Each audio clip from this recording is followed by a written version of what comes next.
দীর্ঘ প্রতীক্ষার অবসান অবশেষে রিলিজ হতে চলেছে এবছর 2024 সালের WBJEE রেজাল্ট।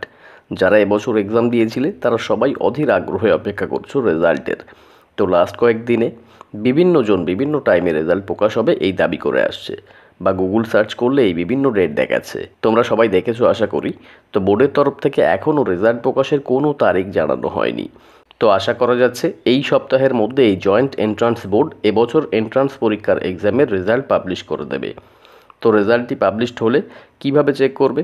তোমার মোবাইল দিয়ে, এবং সম্ভাব্য গভর্নমেন্ট কলেজে কতগুলি সিট আছে, যে ফার্মাসি হোক বা ইঞ্জিনিয়ারিং, কেমন র্যাঙ্ক হলে গভর্নমেন্ট কলেজে চান্স পাওয়া যায়। তো ভিডিওটি অবশ্যই শেষ পর্যন্ত দেখতে থাকুন। ভালো লাগলে লাইক করুন, চ্যানেলে নতুন হলে চ্যানেলটিকে সাবস্ক্রাইব করুন এবং ভিডিওটি বন্ধুদের সাথে বেশি বেশি করে শেয়ার করে ইনফরমেশনটি সকলকে দেওয়ার চেষ্টা করুন। তো চলুন দেখে নেওয়া যাক এবছর 2024 সালের জয়েন্ট এন্ট্রান্স বোর্ডের রেজাল্ট কোন তারিখে প্রকাশিত হবে। সেটা জানতে হলে বোর্ডের যে অফিসিয়াল ওয়েবসাইট wbje.nic.in সেটাতে ভিজিট করে চেক করতে পারেন। এখন দেখেন এই রেজাল্টটি কীভাবে চেক করবেন।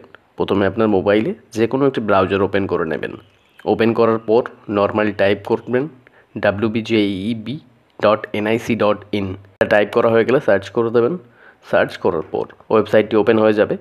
এই ওয়েবসাইটটি ওপেন হয়ে গেছে। তো এখানে এক্সামিনেশন এটিতে ক্লিক করবেন। এটিতে ক্লিক করার পর একদম উপরে যে WBJEE এই অপশানে ক্লিক করে দেবেন। এটিতে ক্লিক করার পর নতুন একটি পেজ ওপেন হবে। এই পেজটি ওপেন হয়ে গেছে। এরপর এই পেজটি একটু স্ক্রল করে নেবেন। তারপর নিচের দিকে দেখবেন ক্যান্ডিডেট অ্যাক্টিভিটি বোর্ড।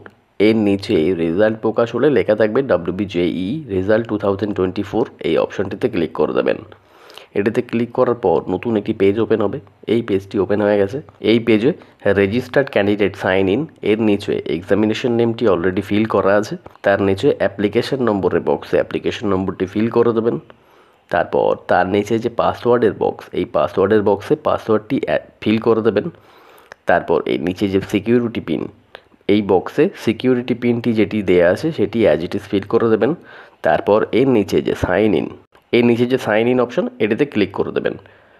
আর যদি কেউ পাসওয়ার্ড ভুলে গিয়ে থাকেন তাহলে এর পাশে যে ফরগট পাসওয়ার্ড এই অপশনটিতে ক্লিক করে আপনার যে পাসওয়ার্ড সেটি ফরগট করে নিতে পারবেন। তারপর সাইন ইন অপশনে ক্লিক করলে আপনার যে রেজাল্ট সেটি শো হয়ে যাবে এবং সেখান থেকে আপনার র্যাঙ্ক কার্ডটি সেটি খুব সহজেই ডাউনলোড করে নিতে পারবেন। তো আশা করি সবারই আশানুরূপ রেজাল্ট হোক। তো আজকের ভিডিওটি এই পর্যন্ত। পরবর্তীতে কাউন্সেলিং সম্বন্ধে বিস্তারিত ভিডিও দেখতে হলে চ্যানেলটিকে সাবস্ক্রাইব করে রাখুন। তো আজকের ভিডিওটি এই পর্যন্ত। তো ভিডিওটি শেষ পর্যন্ত দেখার জন্য ধন্যবাদ। আবার দেখা হবে নতুন একটি আপডেটে।